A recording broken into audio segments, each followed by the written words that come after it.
Check. Folks, if we can make our way to our seats.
Hey, sir, how you doing? Very well. How are you? Fine, thank you.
Check one, check one, check one, two, check one, two.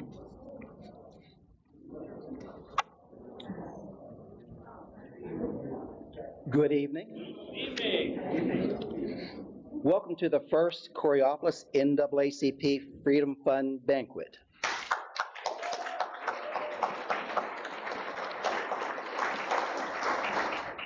My name is Michael Hauser, and I will serve as the announcer for this evening. For the Coraopolis NAACP, I am the co-chair of the Education Committee, along with Miriam Rader. We have an amazing program for you this evening, featuring some wonderful speakers like Judge Nicola Henry Taylor and our keynote speaker, Mr. Tony Norman. We also have a number of other guests with us this evening who will be introduced as the evening flows. I'd like to take this moment to ask you to silence your phones if you have not done so already. And we would also like for our guests to limit the conversations during the presentations and the speeches. Um, we want to remind everybody that we do have several fundraisers that are available to our guests in the back corner here. We have a 50-50 raffle. Be sure to buy your tickets there.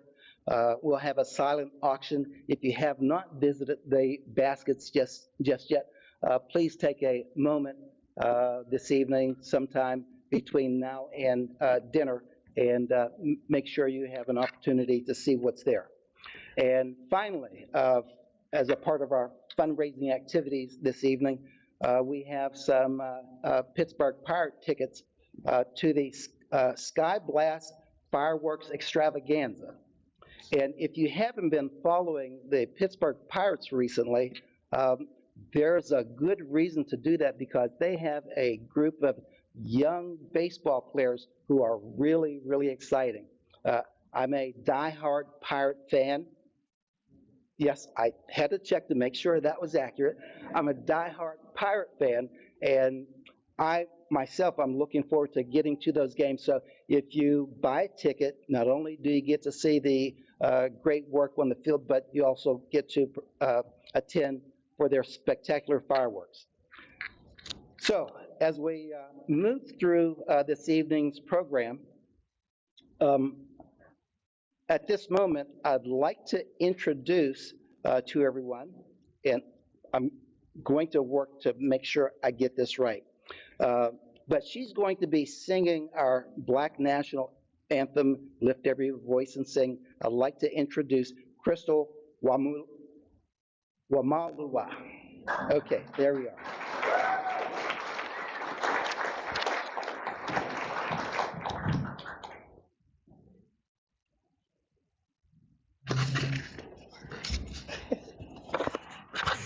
Good evening, everyone. If you'd like to stand, please stand, and if you know the words, please do sing along.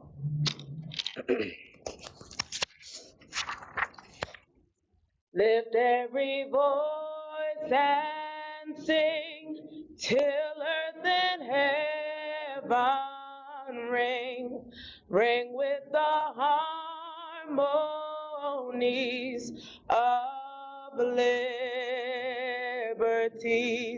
Let our rejoicing rise high as the listening skies. Let it resound loud as the rolling sea. Sing a song full of the faith that the dark past has taught us. Sing a song full of the hope that the present has brought us. Facing the rising sun of a new day begun. Let us march on till victory is won. Stony the road we trod, bitter the chastening rod, felt in the days when hope unborn had died, yet with a steady beat have not our weary feet come to the place for which our fathers sighed. We have come over a way with the tears have been watered. We have come treading our path through the blood of the slaughtered. Out of the gloomy past till now we stand and at last, where the white gleam of our bright star is cast. God of our weary years, God of our silent tears, thou who hast brought us thus far on the way, thou who hast by thy might led us into the light, keep us forever in the path we pray. Lest our feet stray from the places, our God, where we met thee. Lest our hearts, drunk with the wine of the world, we forget thee. Shadowed beneath thy hand, may we forever stand, true to our God, true to our native land. Thank you. All right.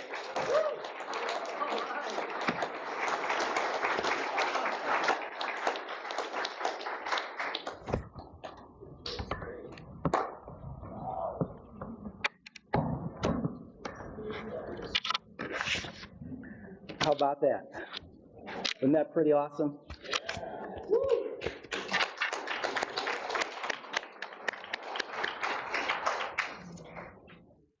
To get us started this evening, I'd like to take a moment to introduce Tiffany Battalaney. There's a silent G in there. Ms. Battalaney has been a pillar of the Coraopolis community for more than 2 decades. She serves as president of the Coraopolis Youth Creations. Whenever there's a need in the community, Ms. Battalaney is one of the first ones to lend a helping hand. Just last month, she passed her final ministerial test, and we can now call her Reverend.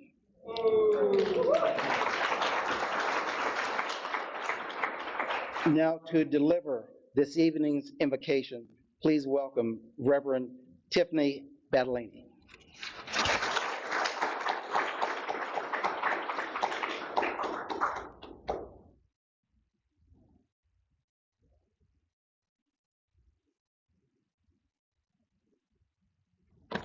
Good evening, everyone.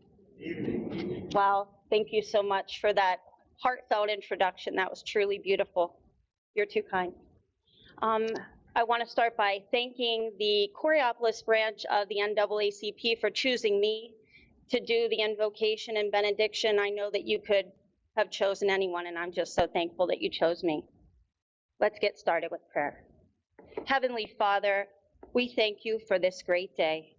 This is the day that you have made, and we will rejoice and be glad in it. Father God, we thank you for your presence, and we thank you for your help in all things. We thank you for your grace, and we thank you for your mercy. We thank you for the many blessings bestowed upon us already, and we thank you for the blessings that we have yet to receive. Father God, we thank you for allowing us to come together here today for the Freedom Fund Banquet. We thank you for the Coraopolis branch of the NAACP. We thank you for your leaders whose vision is to ensure a society in which all individuals have equal rights and that there is no racial hatred or racial discrimination. I pray blessings over your leaders, Lord. Give them all the strength to continue to do the work that you have called them to do.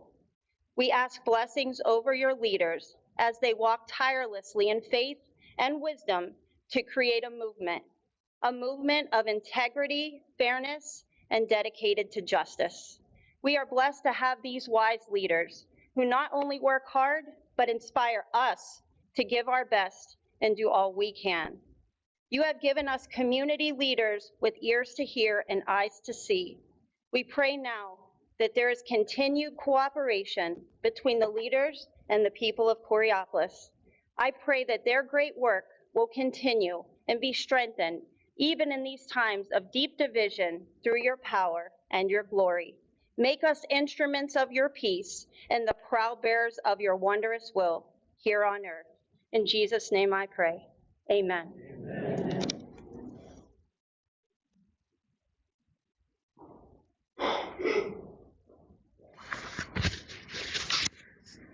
Thank you, Reverend Badlaney, for those inspiring words. Now I would like to introduce the two youngest honorary members of our branch, Ava and Lincoln Roberson, to do a poem by Maya Angelou titled Cage Bird.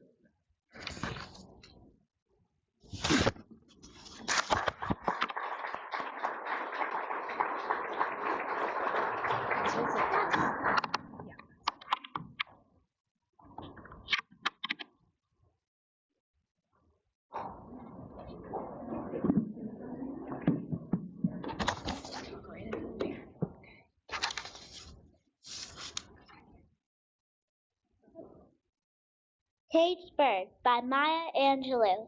A free bird leaps on the back of the wind and floats downstream till the current ends, and dips his wing in the orange sun rays and dares to claim the sky. But a bird that stalks down his narrow cage can seldom see through his bars of rage. His wings are clipped and his feet are tied, so he opens his throat to sing. The caged bird sings with a fearful trill of things unknown but longed for still, and his tune is heard on the distant hill, for the caged bird sings of freedom. All right.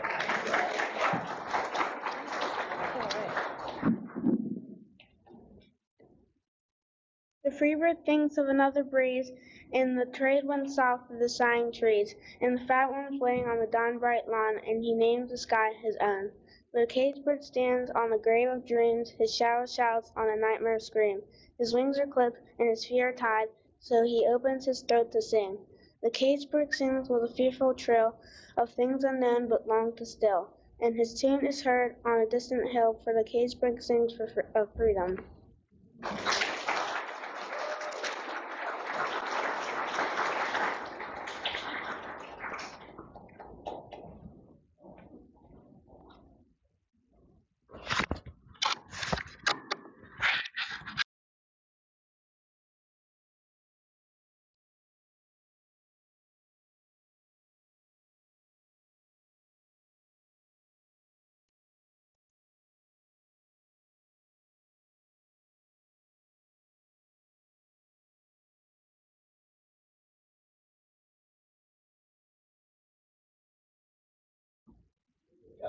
Okay, so it went from red to blue, so we're in good shape again.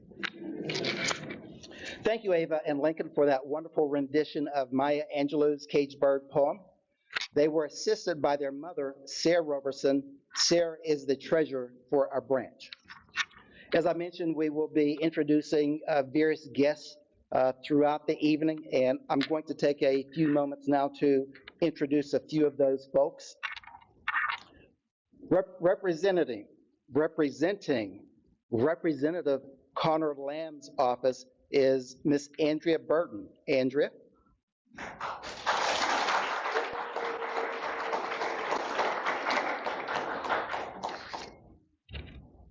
From the Allegheny County Allegheny County Councilman, Mr. Jack Betkowski.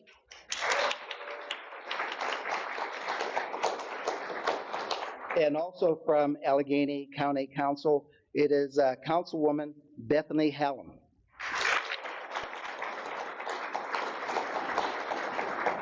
We're so glad that you could join us.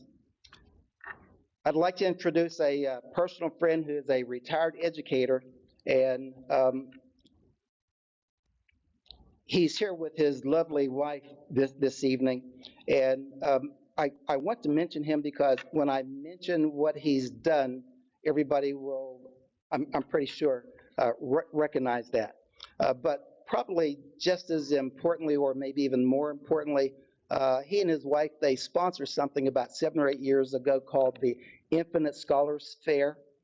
And we know that schools and colleges, they run things like college fairs, and the kids show up with their parents, and they walk around and visit all the colleges and universities, and they hope to get invited to attend. Well, what our guests have done, they work with the Infinite Scholars Fair, and when the kids show up, they actually are awarded admission to the college or university on the spot and scholarships on the spot. And over the years, I've seen students receive full rides. And this would include all of the local colleges and universities and many of the HBCU universities. So I'd like to introduce Dr. Melvin Stills, who is the he is the author and composer of the song, Could It Be I'm Falling in Love? I think everybody recognizes that song, right? He's a great educator and a good friend. Moving along, talking about fellow educators. Now it gives me great pleasure to introduce our next spoken word performer.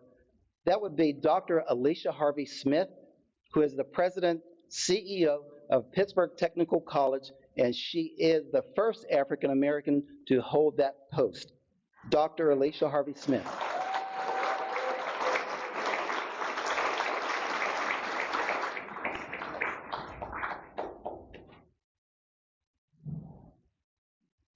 I learned very quickly you can't say no to Carter.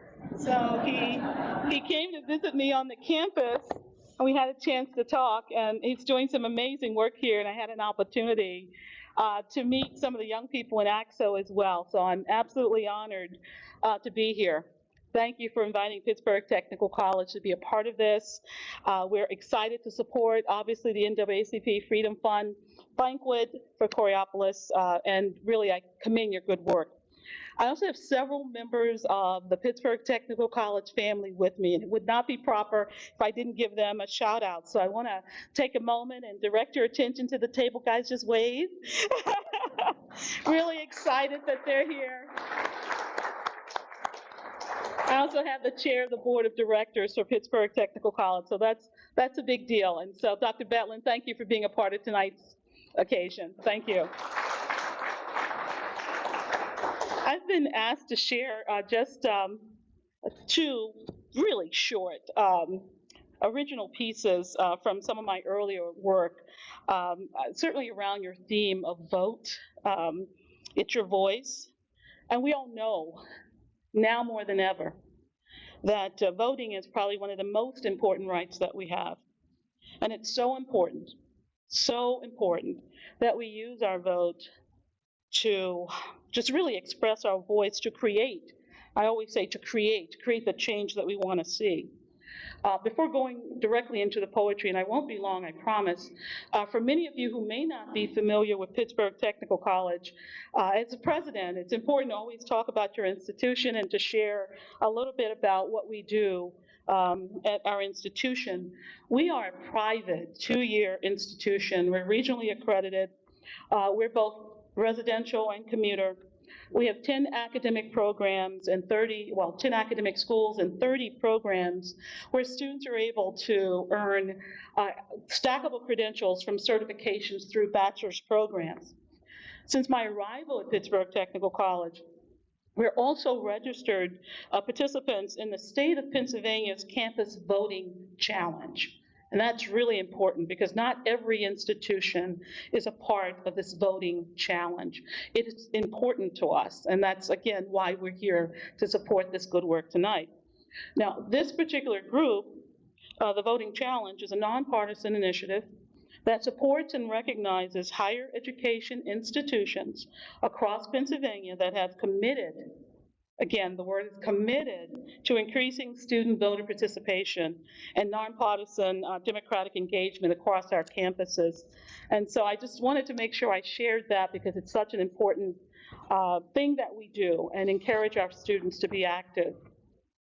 So I'm going to share tonight again, very briefly, some of the original work from, I think it's my fourth book, Eclectic Insights, Part 1, a composition of poetry and essays on varying thoughts and differing opinions.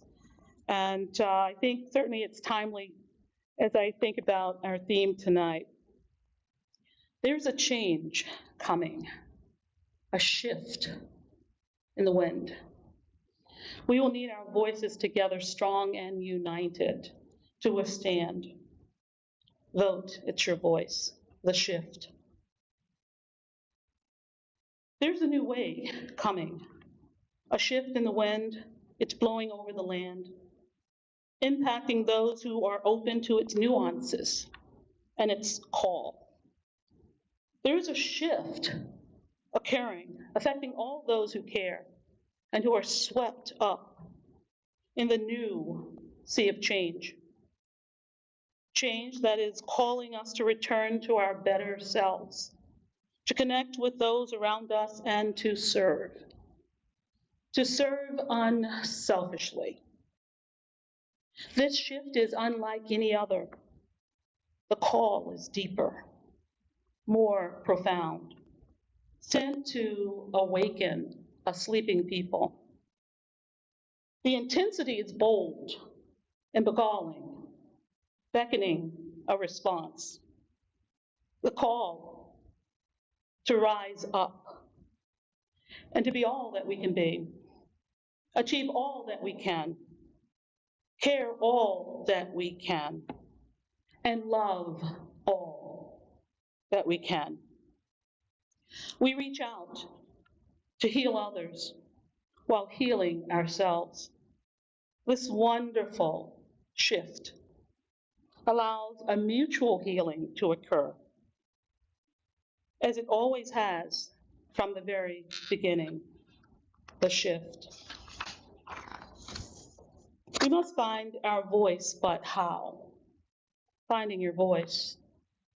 Digging into your spirit, finding a way, opening yourself to yourself, seeking the ultimate spiritual, physical, and emotional balance. Learn to speak from within, recognizing the right and the wrong, speaking out at both, speaking from our historical legacy, touching and verbalizing the pains of a people long past, but still here, very much still here, using their voices loud, strong, and determined to find your own, finding your voice. Strong voices, as we all know, give way to the courage needed for transformation. Vote, it's your voice, courage. Moving through the illusions, breaking through, mustering strength to fight again. No, to love again. Overcoming, forgiving, knowing that courage is based in love. Never forgetting, dismantling illusions. Making it up as we go along. Nothing's real unless we say it is. Never alone. God is within. Perfect order. No accidents or coincidence. Each step building upon the next, going through to get to the destiny desired.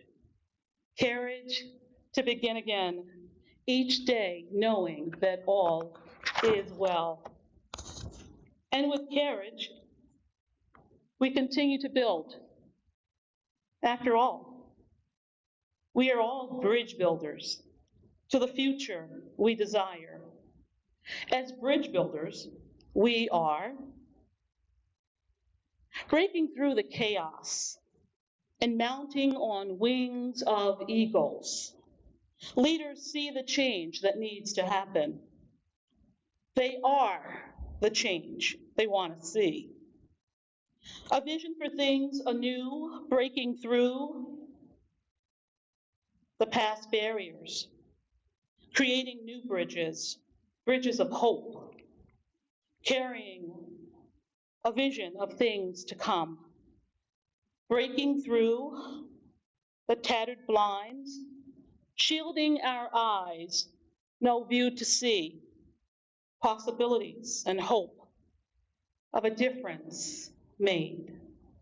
Brightly colored hues and brilliant shades, breaking through the loudness, ushering calm, building connections, sturdy bridges once crossed, take flight and soar.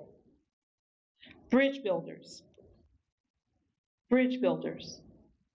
erecting paths for others to safely go to the other side, from one perspective to the other, weakness to strength, despair to victory, from darkness to sharing our light and living authentically, from now to then, from then to the future not seen before the bridge builders came.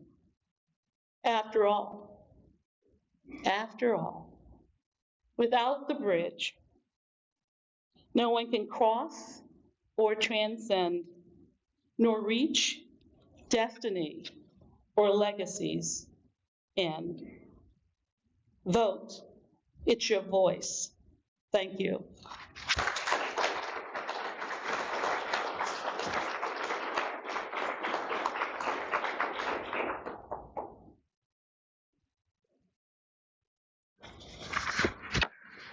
Let's hear it once more for Dr. Alicia Harvey-Smith.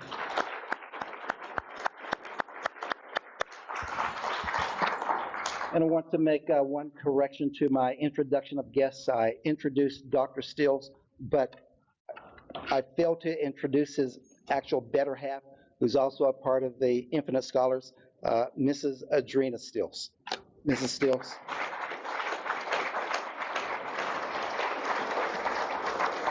Now, I would like to introduce you to our Mistress of Ceremonies for this evening, but first I would like to tell you a little bit about her. Olivia has an extensive background in civic engagement, having served as Chief Operating Officer for corporations such as the Forbes Fund, Greater Pittsburgh Nonprofit Partnership. In 2014, Olivia founded her own company called Civic Impact Strategies. Olivia also serves as the Vice President of the Coraopolis branch of the NAACP. And without further ado, please welcome the Mistress of Ceremonies for this evening, Ms. Olivia Benson.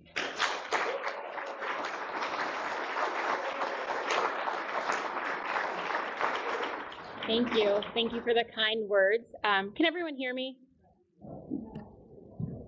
How about that? Thank you, Bethany. Thank you, Councilwoman. Get a councilwoman that will correct you when wrong, so thank you. I do want to take a quick note before I introduce our president and just say thank you again to everyone that's here tonight. Thank you especially to the staff that's supporting this work tonight, so shout out to them for doing great work. And thank you to all of our elected officials and other special guests that are here. With that, I'll be the Mistress of Ceremonies for this evening, and I'd like to introduce our president, Mr. Carter Spurl.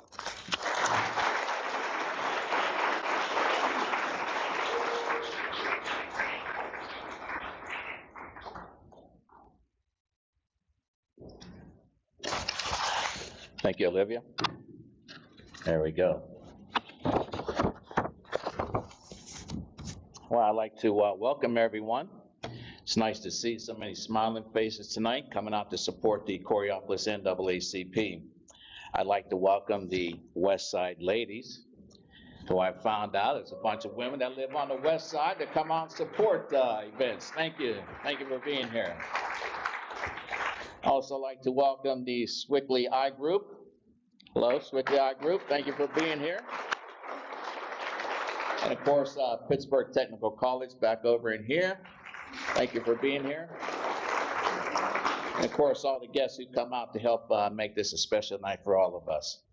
I think we have a special night planned for you. I've been enjoying the festivities so far. We have a very special guest speaker, Judge Nicola Henry Taylor, and our keynote speaker, Mr. Tony Norman. I want to thank you both for being here. Before I go any further, I'd like to take a moment to ask any members of the military to please rise so that we can thank you for your service at this time. I know we have Major Smith over here. Thank you.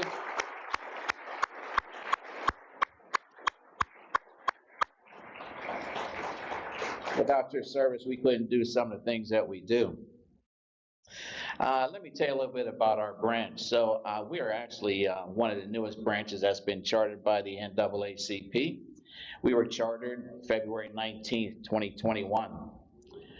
Before that, we started in August of 2020 having our first meetings outdoors during the middle of the pandemic, even before there was a vaccine.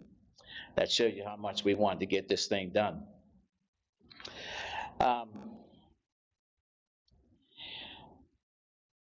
I want to tell you that we go out into the community, okay?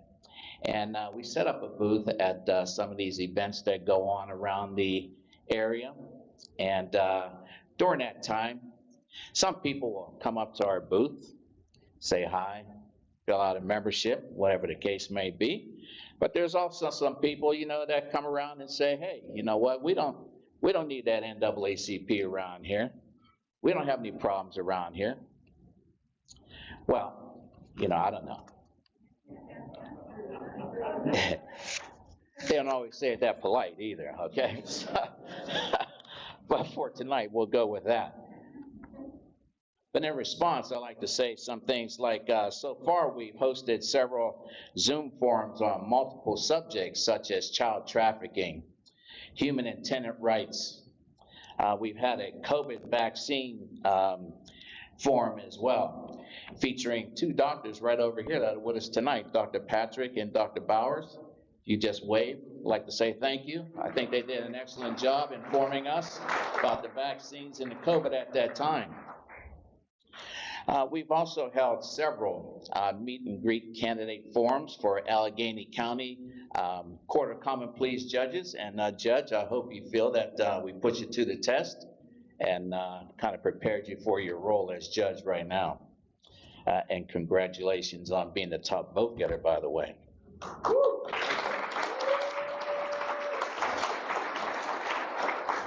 So some other things that we've done, we've planted vegetables at the CCDC garden and harvest them. We've helped plant trees in a park in Moon Township here. We volunteered to pass out food during the middle of the pandemic to those in need. We've issued press releases about the wrongdoings at a local school. And thanks to the Woods law offices, we're even helping tenants fight for their rights. Lastly, we just joined partnership with Robert Morris University to host our very first ACSO program, which we'll talk a little bit more about a little bit later on. ACSO gives African American students a chance to excel in something more than just sports and show their talents. So we're very excited about all that. So as you can see, Coraopolis NAACP has accomplished a lot of things in a very short period of time. So I say yes, I feel there is a need for the Coraopolis NAACP around here. Going forward, we're excited to announce that we're going to be working on several things. We're looking to do a voter registration rally in September, hopefully partner with the League of Women Voters, Black Voters Matter, and the Coalition of Black Trade Unionists. We're also looking to host a Women of Excellence luncheon in October. West Side ladies, what do you think of that? What do you think of that? Huh? Also possibly looking to have some quarterly business mixers, which I think would be something fantastic to have as well. And all of you can be a part of this. If you're not, all you have to do is fill out an application to join the Coraopolis NAACP, and I'm happy to announce that you can do that this evening before you leave here. In closing, I want to leave you with this from Dr. Martin Luther King Jr. He said, "Make a career of humanity. Commit yourself to the noble struggle for equal rights. You will make a better person of yourself, a greater nation of your country, and a finer world to live in." I'd like to think the Coraopolis NAACP is doing our part to make this world a better place to live in. Thank you. Enjoy your evening.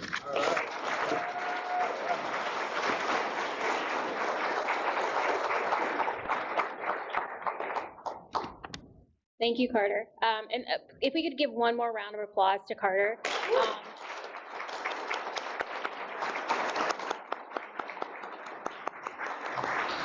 The work he's done, along with all of us here to get us to this point is incredible, especially when you think that we are in a pandemic.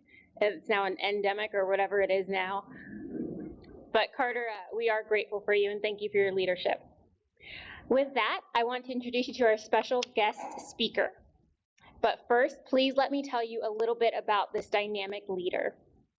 Judge Henry Taylor was elected to the Allegheny County Court of Common Pleas in 2021. Where am I at? Prior to ascending to the bench, Judge Henry Taylor was the founding member of the Henry Taylor Law Office in Pittsburgh. She received her BA with honors and distinction from Slippery Rock University. Judge Henry Taylor is active in the Allegheny County Bar Association, having served 2 terms as secretary, and is currently a member of the newly formed ad hoc committee to examine police use of force and court rules for bail, probation, and incarceration. The judge is the recipient of multiple awards, including the 2021 Josh Gibson Foundation Civil Service Award. Ladies and gentlemen, please help me welcome Allegheny County Court of Common Pleas Judge Nicola Henry Taylor.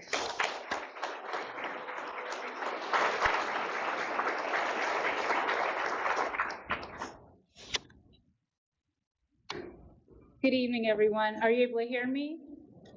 So first of all, let me say that I am absolutely inspired by this evening. It is amazing what the Coraopolis NAACP has accomplished in such a short time and with so many obstacles. And that's what happens when people are passionate and you're dedicated. And I was able to learn that very quickly after Carter reached out to me and set up a meeting, and then I had the opportunity to speak with Olivia, Corey Woods. You all are amazing, and the work that you're doing is so important. We need people in the community who are dedicated on a daily basis to equity, inclusion, justice, and you are doing that. It is absolutely needed. Carter, tell those people they're wrong.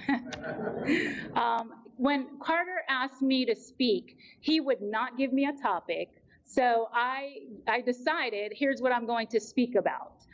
Because one of the things is that I'm going to talk a little bit about the fact that history was made with the diversity that we now have on the bench. However, we are not done. And in order to make sure that we continue to have a judiciary that's representative of all of you, if you look around this room, it is beautiful. There's a mosaic. We're seeing people of all ages, we're seeing people of all cultural backgrounds, and if we were to all speak to each other, we'd find out more about how diverse we are.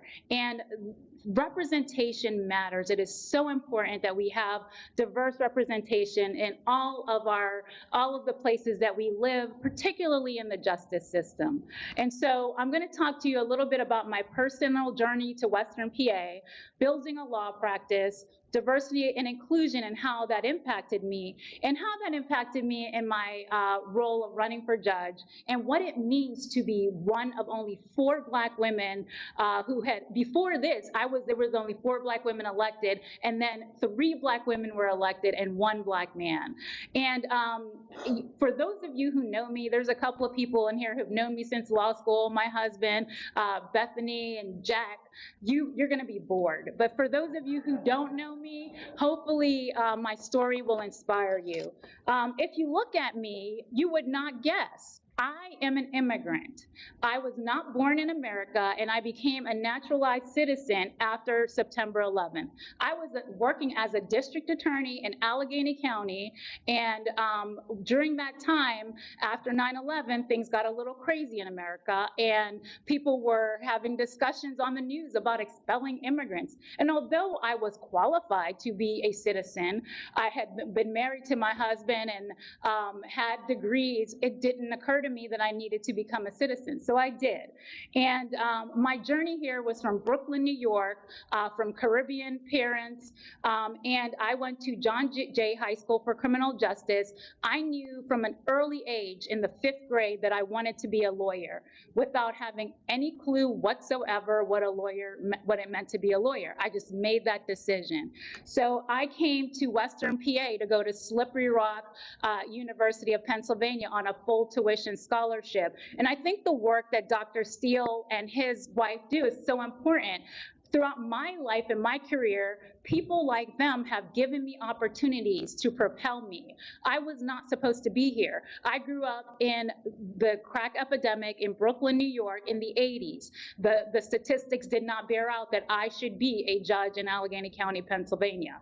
But the opportunities through that Board of Governors scholarship and all of the people who embraced me at Slippery Rock helped to give me the support that I needed. And I'll tell you, I'm not gonna lie, it was culture shock. Coming from Brooklyn, but there were other children from inner city communities that the school embraced. We had a diversity and inclusion officer, and all of those supports and programs that Carter is doing and Dr. Steele is doing and that the technical college is working on, it is so important to these students because there are so many opportunities for failure. So I would ask that you continue to keep up that good work. And so the support propelled me to be able to attend Duquesne University School of Law. And though I was embraced by people there, not always are you embraced as a student of color by people who look like you. In almost every speech that I give, I talk about a particular person, Judge Lolly Green, and she was also the dean, but at the time she was my professor. And I had what's called imposter syndrome when I went to law school. I went to Slippery Rock, which is not a huge school. It's not Harvard. I went to inner city schools in Brooklyn that at times we didn't have enough books. People had to go to an annex because we were overcrowded. And I was at Duquesne Law with kids where their parents were judges already. I went to school with a young man that you could see all over Western PA. There are signs up, billboards of his law firm, and he knew first day of law school that he was going to be a partner. I had no clue. I had no family members that were judges. I had no family members that were lawyers. The only encounter I had with a lawyer was a man that came to our school to talk to us about junior achievement. And he was a Wall Street lawyer, an African-American man, but that was my only exposure.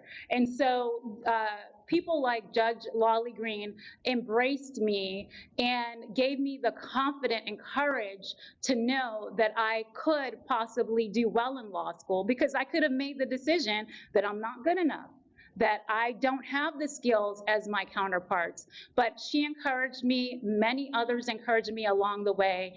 And because of that, I was able to, even when I had doubts, I was able to work and meet other mentors. So when I first started out in the practice, I did civil litigation, which is very common in Western PA. That's where the jobs are. But let me tell you, it is very, I would say it's not very diverse. That's probably the way to put it. So there were times where I was in what's called asbestos litigation, depositions with 30 lawyers, and I'm the only woman, much less the only person of color.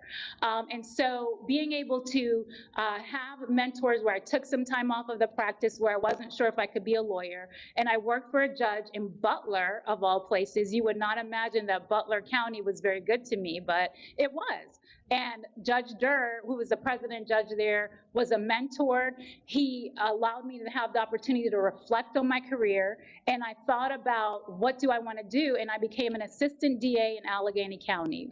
And that was probably one of the best jobs that I had, because I was able to be a lawyer and make decisions based on what is the right thing to do, not based on how I'm going to bill, how will I get paid, what's the right thing to do. And some people think, as an African American woman, why would you want to be a prosecutor? But I was heartened when I ran mental health court and I had people in front of me who had they had very fragile situations. They may have been mentally ill at the same time they're drug addicted. They don't have a place to live. And I had the opportunity to be on an interdisciplinary team and try to work out issues and solve problems. And to me, that is a wonderful goal of a person who's in the legal profession.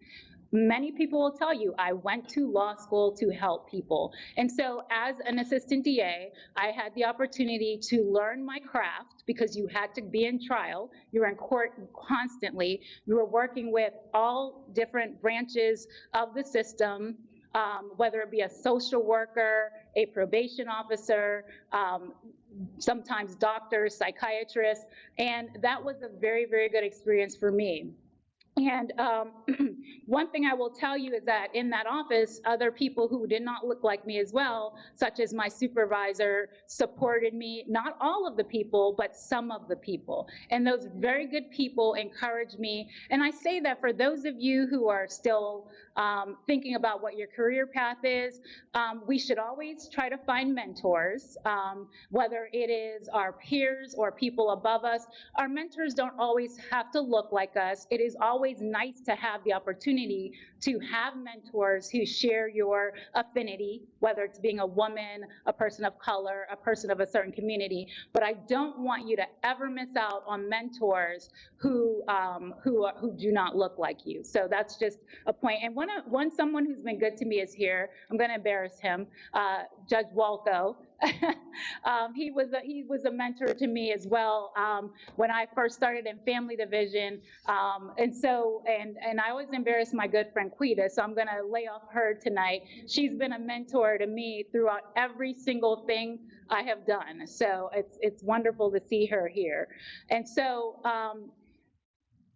through my career, I have found my love for family and criminal law with the support of many, many people. One of the things that I've been able to do is not just practice law, but be a change maker in the law. And I think that obviously is not done alone. As was said, I'm very active in the Allegheny County Bar Association. I decided when I was trying to leave the district attorney's office that I wanted to get involved in the Bar Association because, believe it or not, sometimes prosecutors are not valued very much. When you go out to try to get interviews, even though you've had more trial experience than many lawyers, they say to you, well, have you done these type of cases that they do at their firm? So when I went to join the Bar Association, I wanted to see some diversity groups involved, and I did not see that, and I worked with some others to start a group called the Diversity Collaborative. I worked to do work with the Women in the Law Division on the intersectionality of being a Black woman in the legal profession, because I'll give you some statistics. 5% of the lawyers, less than, but we're going to be generous and say 5% of the lawyers in America are Black, and less, probably under 3% are women. So we definitely need supports in our community for those who are in those environments who are trying to help others while fighting their own battles in the legal protection, in the legal community. So as it relates to running for judge, I want to tell you a little story. So I was excited about running for judge, and I was, getting out there meeting people, and I was asked to a meeting so they could tell me that it is not your turn yet, baby. You cannot do this. You will not win. I left that meeting sad and dejected, my head down, and I called my very good friend, Carver Murphy, who supported me through that process. And we had to that night, I needed to be on a call, a Zoom call, and sell myself after I was told by a very important person in Allegheny County, I'm not old enough, even though I'm going to be 50 in a couple of weeks, and other males were younger. I don't have enough experience. I don't have enough money. There were all kinds of reasons why I was not ready, and I should just do these other things they had planned for me. Well, guess what? I said no. And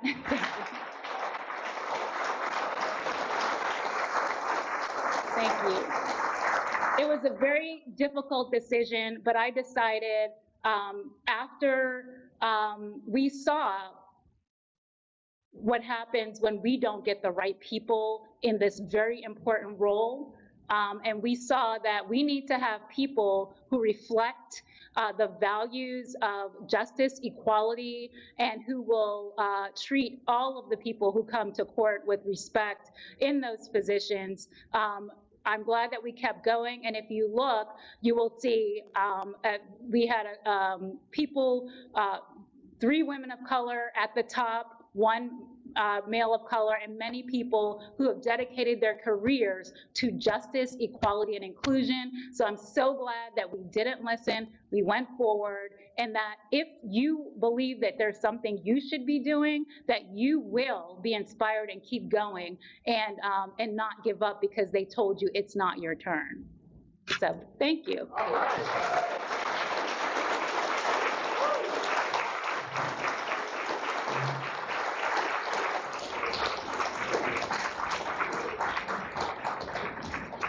Thank you so much, Judge Henry Taylor. We do have a little token of appreciation for you, so you can't sit down yet. If you please come up, we'll give that to you. We do appreciate, again, everything that you said and the inspiration that you're providing, not just to us here, but also to future generations to go after it and change the system. So thank you again. Aw, I did not expect this. All right. You're gonna drop it if you guys see that. I know, huh? Judge, I can't read it because I don't have my glasses.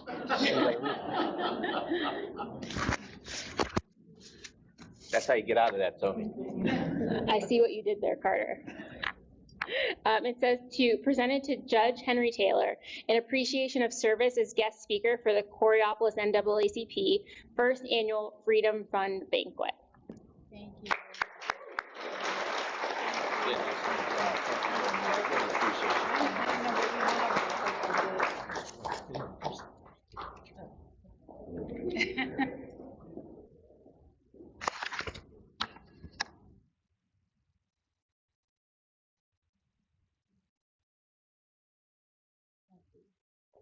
All right.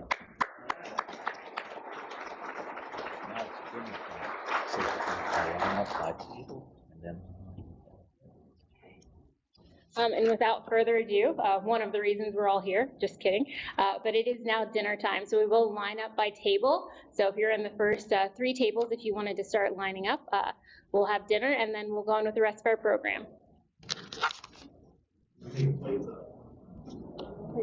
We need just a second here to set up the buffet. The food's not actually in there yet. So I've been told that we need just a couple minutes to get everything